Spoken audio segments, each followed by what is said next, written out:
Zašto crkva ne raspodijeli svoja bogatstva? Jedno od važnijih pitanja koje se moraju uputiti crkvi je pitanje njezina odnosa spram imovine.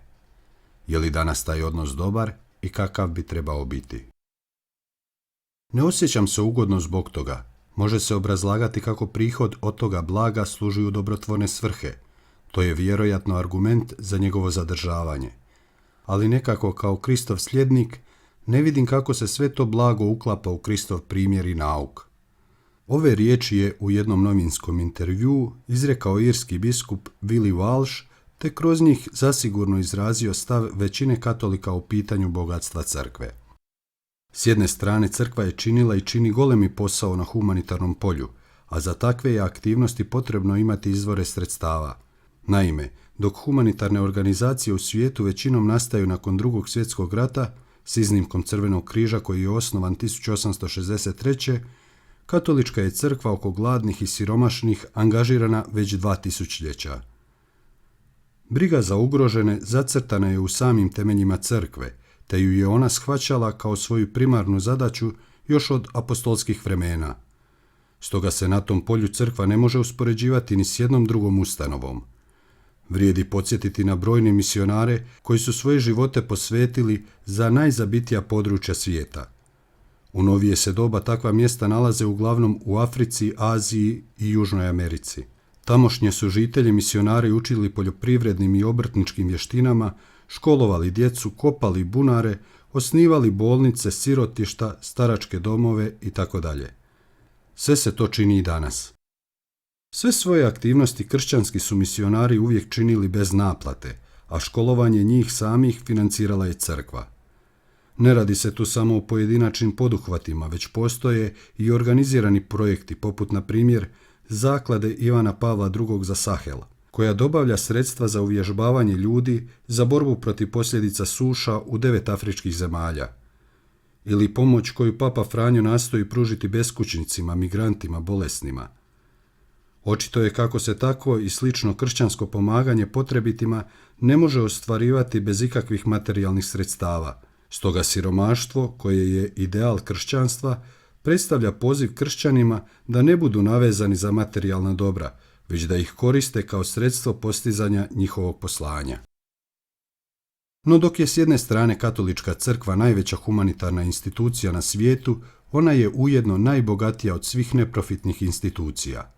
A neki biskupi, svećenici, redovnici ili laici na odgovornim službama u crkvi nerijetko izazovu skandale neevanđeoskim, neskromnim ili luksuznim životom, bilo da je u pitanju kuća u kojoj žive, automobil koji voze, restorani koje često posjećuju ili skupocjeno vino i drugo piće koje svakodnevno piju.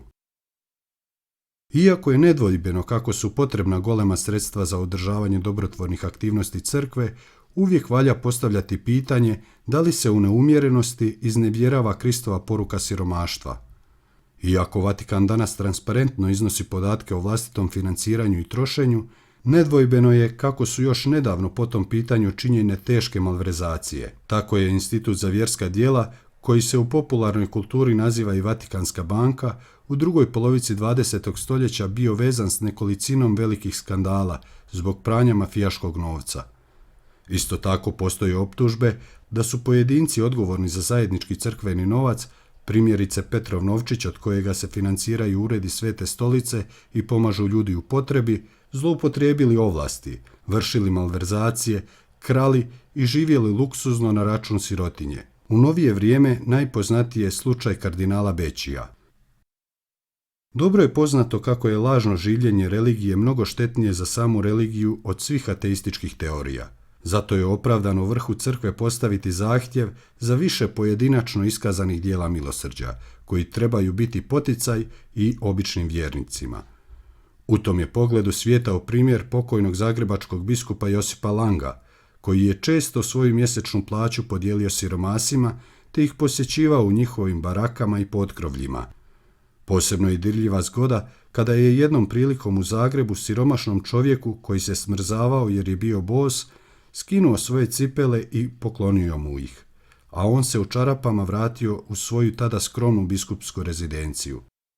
Papa Pavao VI je pak prestao nositi tijaru, simbol papinskog autoriteta, te poklonio njenu vrijednost siromašnima, pa je od tog novca izgrađeno naselje na periferiji Rima. Ivan Pavao I je prije svoga kratkog pontifikata poticao svećenike da ne koriste skupocjeno misno posuđe, već da novac radije podijele siromasima. Njegov nasljednik Ivan Pavao II je simbolično sklopio savez s golemom većinom siromašnih na južnoameričkom kontinentu, darujući 1980. godine papinski prsten obitavateljima favele Vidigal u brazilskoj saveznoj državi Rio de Janeiro. Skromnost i solidarnost pape Franje s marginaliziranima u društvu i crkvi osobito su diljem svijeta od katolika i svih ljudi dobre volje prepoznate kao evanđeoske vrednote. Ukoliko pak umjesto o općoj govorimo o našoj mjesnoj crkvi, i tu nailazimo na podvojenost. S jedne strane opet ne može biti prihvatljiva često spominjana teza da se crkva u Hrvatskoj i Bosni i Hercegovini brine samo za svoje bogatstvo, a ne za ljude u potrebi. Spomenimo da kod nas sve biskupije i mnoge župe imaju organiziran Caritas ili Kruh Svetog Ante koji se brinu za potrebite, a osim materijalne pomoći, Caritas organizira i obiteljska savjetovališta, razne tribine, ima domove za napuštenu djecu, žrtve obiteljskog nasilja i drugo. Caritas djeluje i na međunarodnoj razini putem prikupljanja materijalne pomoći i slanjem volontera. Jednako je tako za vrijeme rata, poplava i potresa na našem području snažno djelovao internacionalni Caritas. No s druge strane je neprihvatljivo da naše nadbiskupije i biskupije i redovničke zajednice ne slijede primjer nadbiskupa Mate Uzinića te većine europskih mjesnih crkava i Vatikana koji transparentno objavljuju svoje prihode i izdatke.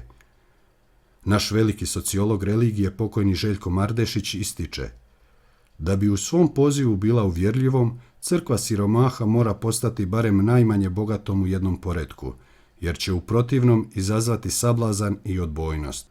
Osnovno je gajiti duh siromaštva i oporbe spram idolatrije, novca i udobnosti, a ne se po svaku cijenu lišiti uljudbenih postignuća našeg suvremenog svijeta. U istom dijelu Rascjepu svetom, Mardešić navodi još jednu misao koja je, čini se, ključna za odnos crkve i bogatstva. Vrijedi pravilo: za religiju je bolje da joj je gore, jer je onda i protiv svoje volje prisiljena iz sebe izvući zaspale mogućnosti i vrline vjerodostojnosti, hrabrosti, rizičnosti, stvaralaštva i pomoći ljudima. U suprotnom, ona od nepokretnosti i manjka izazova nužno zahiruje i slabi kao ljudsko tijelo koje se ne kreće. Pretjerano korištenje državnog proračuna uvijek je krađa od najsiromašnijih koji zbog toga taj novac ili pomoć neće dobiti. Zato se vjernici ne bi trebali bojati uskraćivanja materijalne pomoći države, jer će tek takva crkva biti u stanju na najbolji mogući način vršiti svoj poziv.